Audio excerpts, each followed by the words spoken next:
I watched her raise the champagne glass with that bright, perfect grin, her voice cutting through the air like a blade. "My mom's husband bought me a car," she declared, cheeks flushed with pride. "But my real dad never did anything." The laughter around her was like acid in my veins. It burned through me so cleanly I almost laughed with them. I didn't. I turned away before my face betrayed me, before my hands started to shake, before I crumbled in front of a room full of people who would never understand. My name is Angela Hayes, and from wherever you're watching this, stay with me. Have you ever been erased by the child you would have died for? I slipped out the back door of the rented banquet hall, the cheap party balloons bobbing against the ceiling, the stale scent of supermarket cake sticking to my skin. The night air was sharp against my face, cutting through the heat of shame that crawled up my neck. She had called him my mom's husband. Not even stepfather. Like a prize winner. Like I had never existed at all. I tried to steady my breathing in the parking lot, staring at the neat line of guests' cars. There was her new ride, polished, spotless, red as a fresh wound. I could see the bow still tied to the side mirror, screaming for attention. A gift from him. I had tried. God, I had tried. Tuition. School clothes. Doctor bills. Maybe not flashy gifts, but the bills always got paid. Always. And that night, she reduced me to nothing. I climbed into my old sedan, the driver's seat still torn at the seams, and held the steering wheel until my knuckles turned white. She didn't know what I had given up. She didn't want to know. But she was about to learn. I drove home, the empty highway unrolling under my tires like a quiet confession. When I stepped into the house, I didn't even take off my shoes. I went straight to the file cabinet in the spare bedroom, hands moving on autopilot. I had set up that college fund for her the day she was born, every extra dollar tucked away, every small promotion celebrated by adding to it. I opened the account on my phone, my heartbeat slowing into a terrifying calm. 1 click. 2 clicks. Transfer confirmed. 0. She'd wanted to erase me. So I erased the only thing left she thought was mine. The car? That was easier. The title had stayed under my name, a loophole from when I co-signed just to get her better rates. I had made the payments while she bragged it was a gift. I dialed the lender, voice steady and cold. Repossess it, I told them. Effective immediately. They didn't argue. When I finally set my phone down, I couldn't tell if I felt free or just hollow. Maybe both. The next morning, her mother called. Over and over, messages piling up. Each one sharper than the last, her voice cracking with rage and panic. You can't do this to her. How will she get to school? Angela, answer me. I didn't answer. I let the phone ring until the battery died, then placed it face down on the kitchen table. Outside, the world kept spinning, cars on the street, a neighbor walking his dog, the sun breaking over rooftops like nothing had happened. But something had happened. A boundary. For years, I let them define me by what I could give, what I could sacrifice, how small I could make myself. That night, I decided I wouldn't do it anymore. No more easy choices. No more convenient scapegoat. The day after the party felt like the aftershock of an earthquake, quiet on the surface, but everything cracked underneath. I left my phone dead on the table, refusing to charge it, refusing to let their frantic messages reach me. The house was silent for the first time in what felt like forever. I walked from room to room like I was rediscovering my own territory. The paint on the walls was chipped, the carpet frayed, a pile of dishes waited for me in the sink, but it was mine. No one else had the right to take up space here. Not anymore. Still, my stomach twisted every time I pictured my daughter's face. Her eyes had been so cold that night, like I was nothing more than an embarrassing footnote, a man she had outgrown, who could never measure up to a brand new car with a shiny bow. It felt like my own death. I stood in the living room, staring at her framed graduation photo on the shelf, wondering if there had ever been a moment when she'd looked at me with gratitude. I couldn't remember. Every time she needed, I gave. Every time she demanded, I found a way.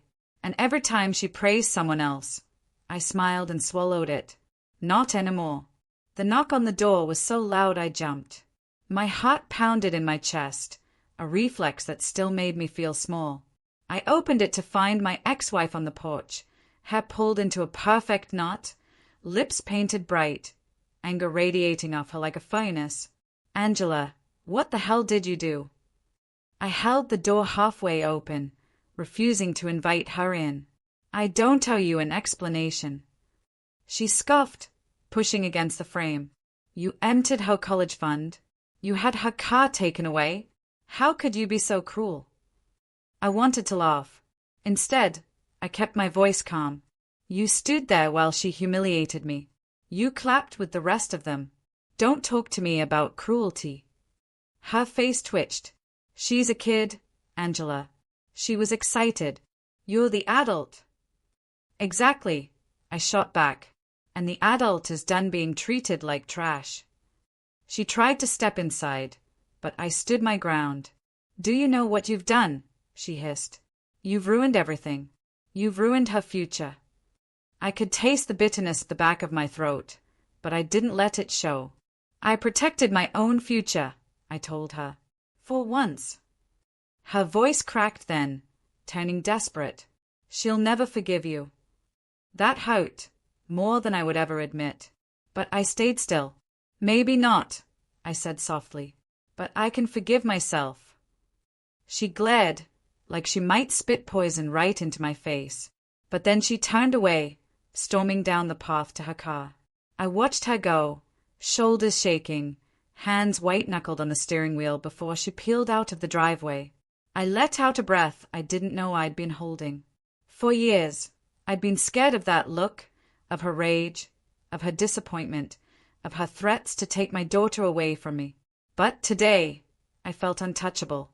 I locked the door and walked back through the house, running my hands along the chipped paint. These walls had seen me break down, had held my tears, had kept me standing when nothing else did. They belonged to me. I made a pot of coffee, letting the warm scent fill the space. I was alone, but not lonely.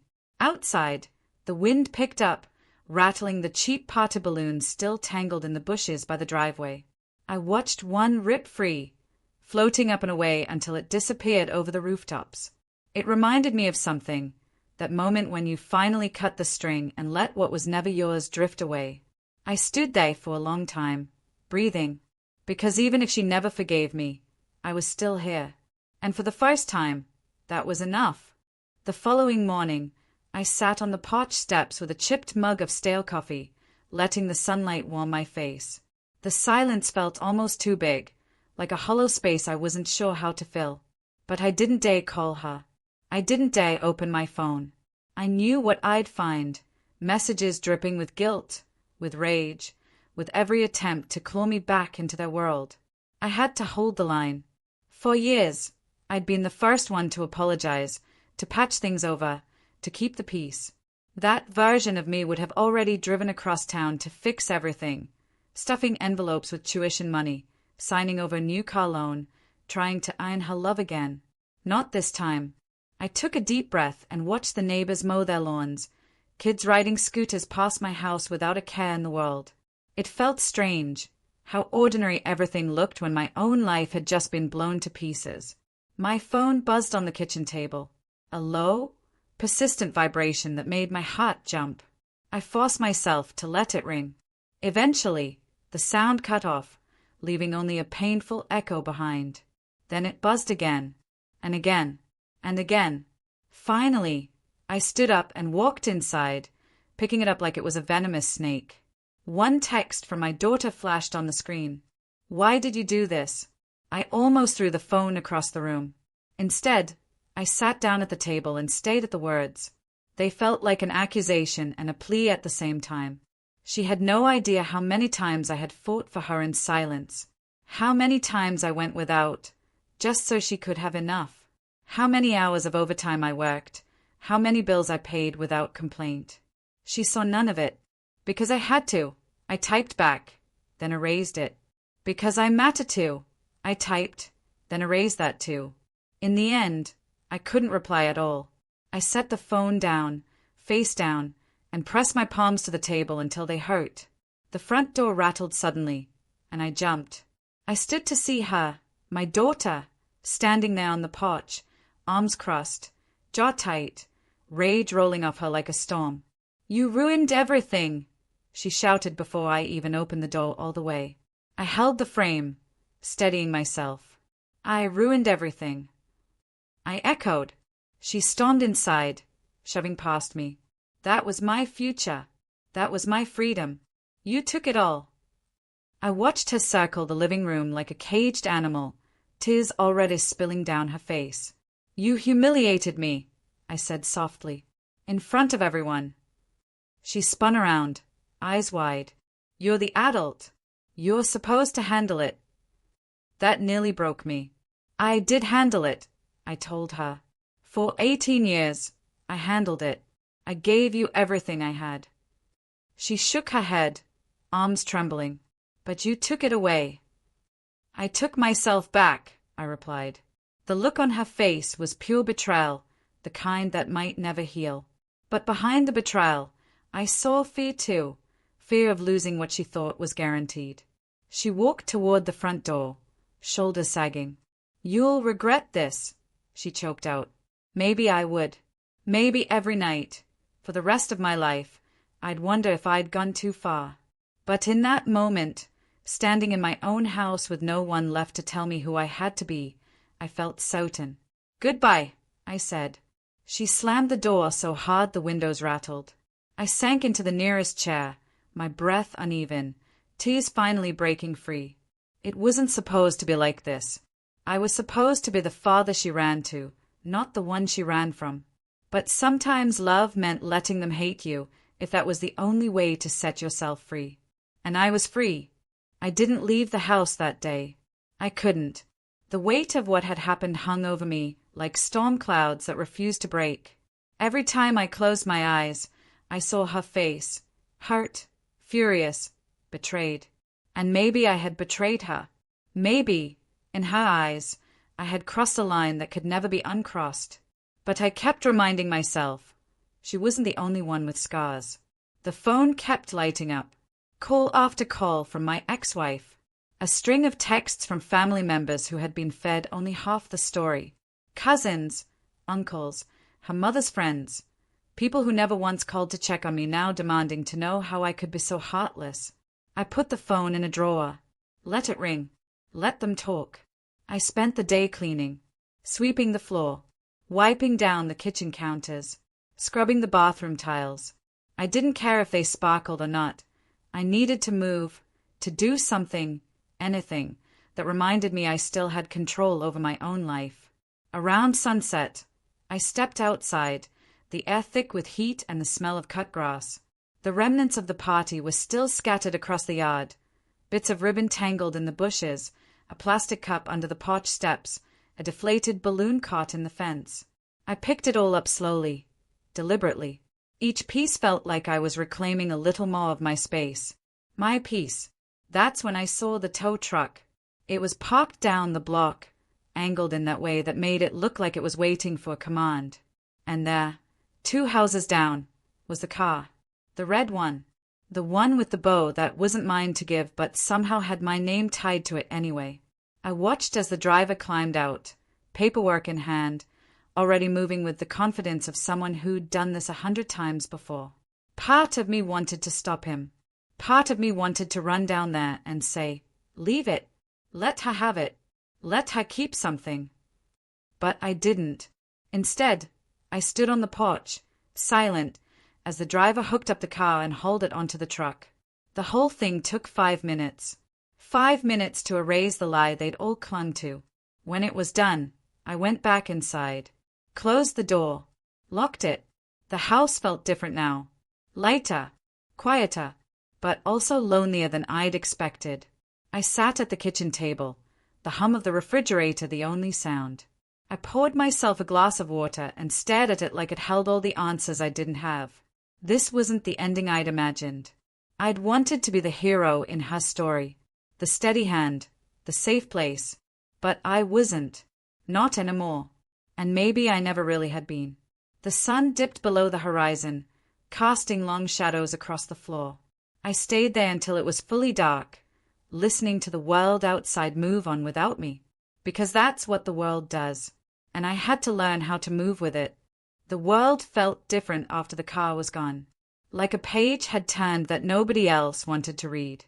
I went back to my routines, trying to act like it was any other week, but everything felt strict raw. The walls seemed to echo more, my footsteps seemed too loud, and the clock in the kitchen ticked like a hammer pounding away what was left of my calm. I went to wake, clocked in, nodded politely to people who asked how the graduation went. I lied. I told them it was fine, told them I was proud, told them she was happy. They smiled and moved on, and I was grateful. Nobody needed to know the rest. But inside, it felt like my ribs were caving in. On the third night after the party, I came home to a note stuck to my front door, scribbled in familiar messy handwriting. "Dad, I need to talk to you. Please." That one word, Dad, nearly cracked me open. For hours I paced the living room with that paper in my hand, reading it over and over until the letters blurred. Should I answer? Should I open the door to more begging, more accusations, more heartbreak? I sat on the couch, replaying her voice in my head, remembering the cruel laugh at the party, the dismissive wave of her hand like I was a nobody. It burned still, but somewhere deep under that pain, the memory of her as a little girl, climbing onto my shoulders and calling me her hero, still lived. I couldn't kill that memory, no matter how hard I tried. So the next morning, I texted her back. "You can come by tonight. We'll talk." I cleaned the house again, a ridiculous habit, but it felt like preparing a battlefield. By the time evening came, my hands were raw from scrubbing the floors. When she finally showed up, she looked so much younger than she had a few days ago. The graduation crown was gone, the sparkle replaced by swollen eyes and a sunburned nose. She stood there on the porch, holding herself like she might break in half. "Come in," I told her. She walked slowly, eyes darting around the living room like she was scared something might jump out and bite her. "I know you're angry," she started, voice catching. I stayed silent, letting her fill the space. "I shouldn't have said those things," she continued, twisting her hands together. "It was stupid. I was showing off." I looked at her for a long time. Part of me wanted to hug her, but another part refused. I needed her to understand that words weren't cheap. "You hate me," I said quietly. "You humiliated me." She nodded, tears running down her cheeks. "I know. I'm sorry." There was a time when "I'm sorry" from her would have fixed everything, but not anymore. "I've given you everything I could," I told her, "and you acted like I was nothing." She looked away, shame blooming across her face. "I just wanted to look important in front of everyone," she whispered. That stung even worse. "Then maybe you should have remembered who paid for your place to stand there in the first place," I said, voice sharp. She winced. "I know," she repeated, breaking. For a moment, there was silence so thick I could barely breathe. "I can't fix the fund," I told her. "It's gone." She nodded. "And the car?" "Gone," I repeated. She closed her eyes, one hand wiping tears from her chin. "Then what am I supposed to do now?" I looked at her with a heavy heart. "Grow up," I said. "Learn to stand on your own." "That's what I'm doing." She broke down then, sobbing hard, the kind of sob that had no dignity left in it. I stood by the window, trying not to let my own tears show. This was not the father I dreamed I would be, but maybe it was the father she actually needed. She stayed that night, sleeping on the old couch that still carried faint stains from years of family life, juice spills, marker scribbles, tiny dents from her jumping on it as a child.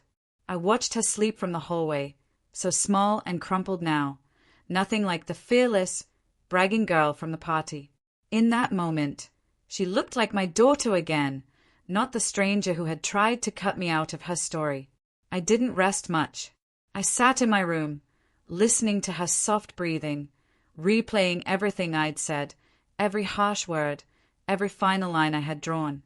guilt tangled with relief in my chest, twisting until I felt like I couldn't breathe.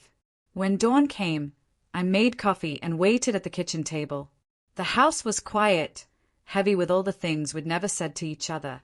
She woke up slowly, rubbing her face with both hands, hair tangled, eyes still puffy. She smelled like old perfume and leftover tears. "Morning," I said, voice gentle. She nodded, too tired to fight. "There's cereal if you want," I offered, pointing at the cabinet.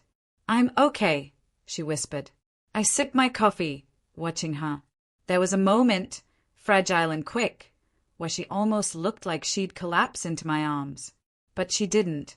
She sat on the floor instead, pulling her knees up, curling into herself like a child. "I don't know how to fix this," she said finally. My heart cracked all over again. "Some things can't be fixed," I told her. "They have to be rebuilt." She looked up at me, searching my face for hope. "Will you help me?" It took every bit of strength in me not to say yes immediately. I wanted to. God, I wanted to. But I had to make her do this herself. "I can be here," I answered. "But you have to do the work." Her shoulders slumped, but she nodded. I saw her eyes change in that second, something raw and honest peeking through the pride and bitterness. "Okay," she whispered. We sat like that for a long time, the sunlight creeping across the floorboards, warming the quiet house. I thought of all the ways I had tried to protect her, all the ways I'd failed, and all the ways I'd tried to buy her love because I was too afraid she'd leave me. I wouldn't do that again. "You can stay here a few days," I told her finally. "But after that, you need a plan." She wiped her eyes. "I'll figure it out." "Good," I said. It wasn't forgiveness yet. It wasn't a miracle reunion. But it was a beginning. Later that afternoon, my ex-wife called again, voice angry and choked. I let it go to voicemail. I wasn't letting her back in to rewrite the story, not after I'd started taking the pen back. My daughter watched me put the phone down and offered a small, sad smile. It was the first time in years I felt like she saw me, not the wallet, not the fallback plan, but me. We didn't hug. We didn't make big promises. We just let the day pass. She lay back on the couch that night, scrolling through her phone in silence, and I sat in the chair across the room, reading an old book. It was awkward. It was hard. But it was honest. For the first time, that was enough. By the time the weekend rolled around, the house felt like neutral ground, still tense, still bruised, but strangely peaceful too. My daughter stayed mostly on the couch, scrolling through college emails and scholarship options on her phone.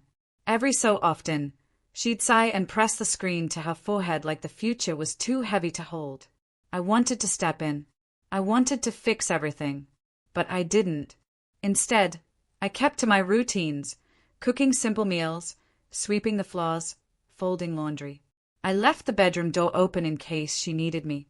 She didn't say much, but she watched me with those same eyes she used to have when she was little, back when she thought I could do anything. Sunday morning, she came to the kitchen table while I was paying bills. Her hair was still a mess, but there was a steadiness in her shoulders I hadn't seen before. "Dad," she started, voice trembling, "can you help me look for a job?" My heart squeezed. "Of course," I said, trying not to sound too eager. She took a breath that sounded like relief. I don't want to depend on them anymore," she admitted. "Or you, either. I want to pay my own way." That cracked something in me wide open. The pride I'd been holding back spilled over, warm and painful and so needed. "I'm proud of you," I told her. She looked down, cheeks flushing. "I know I messed up." "Yeah," I nodded softly. "But you're trying to fix it. That's what matters." We spent the afternoon scrolling through job boards, filling out a dozen applications for everything from fast food shifts to library assistants. She read each one out loud, asking me what I thought, and I answered as honestly as I could. It felt like building something, piece by piece, even if it was shaky. Around dinner, my ex-wife called again. I let it go to voicemail. For once, I wasn't going to let her voice bulldoze my choices. After the plates were cleared, my daughter helped me wash the dishes. We stood at the sink, hands bumping, laughing awkwardly over who'd missed a spot. It was nothing and everything at the same time. That night, she sat on the porch, hugging her knees to her chest, staring at the dark street. I stepped outside with her, letting the night air wash over us. "You scared?" I asked. She nodded. "A little." "That's normal," I told her. "Growing up is scary." She looked at me with tired, honest eyes. "Will you still be here?" "Always," I said. I didn't promise money, or comfort, or easy answers. Just that I'd stay. She rested her head on my shoulder, and for a few minutes, it felt like we could breathe again. No expectations, no trophies to win, no stage to perform on. Just two people who'd hurt each other, trying to find their way back. Inside, her phone buzzed on the table. Another missed call from her mom. She didn't move to answer it. That was enough for now. Monday came with a hush, as if the world was holding its breath. I woke early, the house still and cool, sunlight slipping through the curtains in thin gold lines. My daughter was already awake, sitting cross-legged on the couch, eyes fixed on her phone. Her face looked pale, but determined. "Any luck?" I asked softly, stepping into the living room. She shook her head. "Not yet, but I'll keep trying." Pride rose sharp in my chest, mingled with something like grief. She was really trying to build a life that was hers, even if the road was rough. I made us breakfast. Scrambled eggs, toast, too many cups of coffee. We sat across from each other like two strangers learning how to be family again. There was so much we hadn't healed yet, but at least we were here. After the dishes were cleared, she gathered up a pile of old paperwork, college admissions letters, student loan forms, scholarship rejection slips, and stacked them neatly. "Can I leave these here for a bit?" she asked. "I don't know where I'm going yet." "You can leave them as long as you need," I told her. She smiled, small and raw. By noon, she'd packed a small duffel bag with a few clothes, some notebooks, a cracked phone charger. She paused at the door, looking like she might cry, but no tears came. "I think I'll stay with a friend for a little while," she explained. "Try to get on my feet." Every part of me wanted to tell her to stay, to promise I'd pay for everything again, but I didn't. "Call me if you need anything," I said instead. "Anything at all." "I know," she replied. "I will." I stepped aside and let her walk out, let her close the door behind her, let her carry her own story for once. I stood there for a long time, listening to the quiet, letting it settle into my bones. No shouting, no accusations, no performances, just silence. It felt like grief. It felt like freedom. Maybe it was both. A few hours later, my phone buzzed again. My ex-wife. I stared at the caller ID until it went dark, then tossed the phone into the kitchen drawer and closed it hard. Not today. Instead, I walked through the house, touched the walls, straightened the crooked picture frames, rearranged the coffee table. Small things that were mine to fix, mine alone. This was what survival looked like, refusing to let someone else write my ending. I stepped onto the porch as the sun sank low, painting the sky in streaks of orange and pink. The street was quiet, the breeze warm. Somewhere, a dog barked. I breathed in, steady. Tomorrow, there would be bills, and maybe guilt, and maybe a fresh wave of pain. But there would also be peace, because I had taken back my life, even if it had cost me more than I ever expected to pay. She would be okay. Maybe not today, maybe not this week, but one day. And so would I. I walked back inside, locking the door behind me, a quiet promise settling deep in my chest. Never again. No one would take me for granted like that again. No one would rewrite my story. Not as long as I still had breath in my body and fight in my heart. I'd finally learned how to choose myself, and I would never forget it.